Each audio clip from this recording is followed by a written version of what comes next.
would probably say that the journey is not done, and the learning is changing mentality is going to be ongoing for some time. Absolutely. And we've had the strapline for a number of years around learning is changing, and then we shifted it to be ready for tomorrow, and it's both of those things. It's both of those things, right?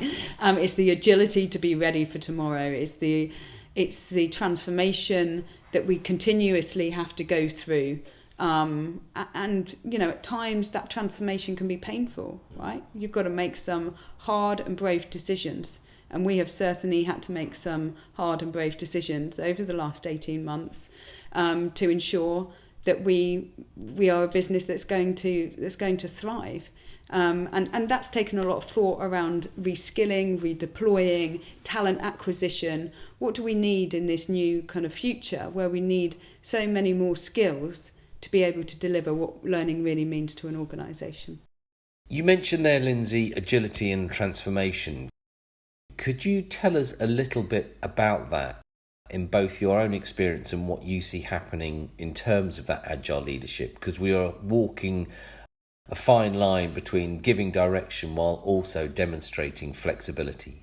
Absolutely, and I think that that's probably been one of the biggest challenges is how do you set out a vision and a direction and get everybody behind that and clear and have crystal clarity around what you're trying to do, but also in this kind of market and with a mindset of having that agility and that flexibility to understand which way to get to the end goal. So I think you've got to be able to be brave, to be able to say, okay, look, we're still going this way, but the way we get there might just be a little bit different, or for this moment in time we need to think about this. And to be honest, where we sit right now, we're just about to go into another massive period of change as people start to go back to the workplace. Or go back to the workplace for a couple of days a week, thinking about how hybrid might play out. What happens after the pandemic? None of us know. So that agility is going to be absolutely vital. I think the biggest thing for people, certainly in our industry, to think about has been this kind of fight or flight strategy. If you've sat back and kind of think, well, being in flight and just think, well, we just wait till things go back to normal. We just, hang on in there.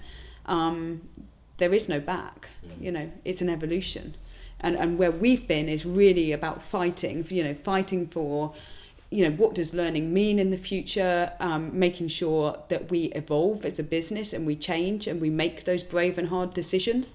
But we're doing it with that kind of agility and flexibility, but still being focused on who we are and who we want to be. What you described there, Lynsey, sounds like something all organisations can relate to or are going through. Is it possible to say that because of the journey which Hemsley Fraser has been on, we can really understand what our clients are going through?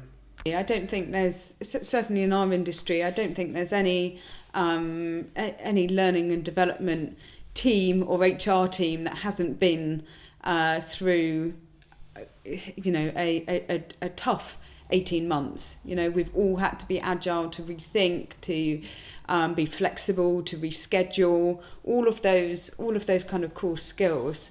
I think what it's also enabled us to do is to really rethink about what are the skills we need for the future, and how do you redeploy, how do you retrain, how do you unlearn, and how do you think about your talent strategy that all connects back up to the business strategy. I think it's almost been under a magnifying glass of having to do that in a very, very specific way over the last 18 months. But now we've got to think of the much broader transformation and evolution that's going on around us, and how technology and how markets, how the world is going to shift after the pandemic, and what does every organisation need to do in terms of that transformation and change, and how do you really prepare for that, that business strategy is vital, and it really relates to learning and development, because the two have to be connected in terms of how you think about those future skills, how you think about how to reskill people and what you need to do to reskill people,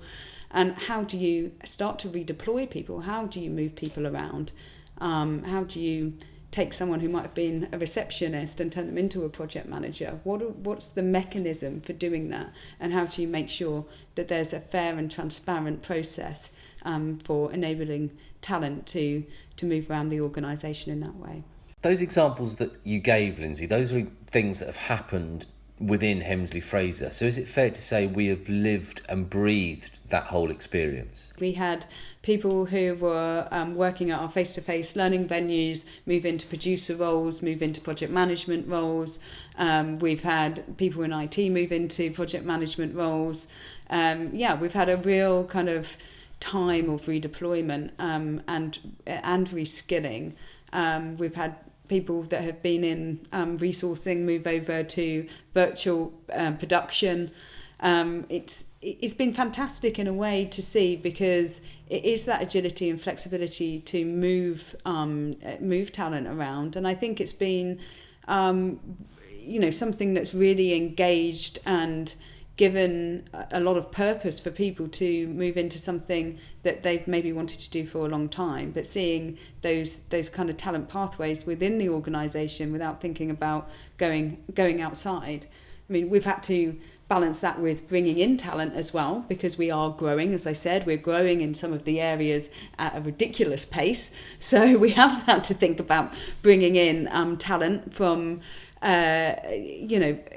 from outside. But how we've done that has been really interesting. What the pandemic has enabled us to do is to look at talent across the country. We're not thinking about geographies in terms of, we've got to just recruit in London, or we've just got to recruit in certain areas. We've become so much more diverse, and as we've spoken about so many times, it's about, the more diverse you are, the better your creativity and the better your innovation. So for me, I think that's so exciting that we've been able to really get a broader view on our talent acquisition strategy and bring different people in. And now, as we think about our workplaces, for Hemsley, we're thinking about this in a completely different way. We're not even talking about it as an office. We're talking about collaboration spaces, inspiration hubs, and we're going to have those all over the country to make sure that anybody who works for us has got the opportunity to come together to collaborate and inspire others around them. This isn't about, coming to the office 9 to 5 and it being, very, very structured, because, this flexibility has enabled us to really drive productivity. But we can't lose that human connection, and that is so important to us. And I'm really excited to see how some of these ideas come off and share them with our customers and our story of that innovation. That collaboration piece is again something that we've spoken about before, and although the landscape has changed dramatically, would it be fair to say that the same principles around collaboration still apply? I think people are missing some of that contact. As much as we can all jump on different Zoom calls, and actually connectivity across geographies might have been better, because the silos have been broken down, because you can be more inclusive of lots of different areas all at once. There's still a need for people getting together and learning and connecting and having time together. But that time has to be really focused and action orientated, and time for people to talk, to connect, to think about ideas in new ways, rather than just kind of sitting side by side. There's something, it almost flips it on its head, where people wanted to have the odd day at home, working from home, as a bit of a treat. It almost flips it on its head that a lot of the work could be done at home, and then you come back together to really, when you are together with others, you've really got to think of that time as really special.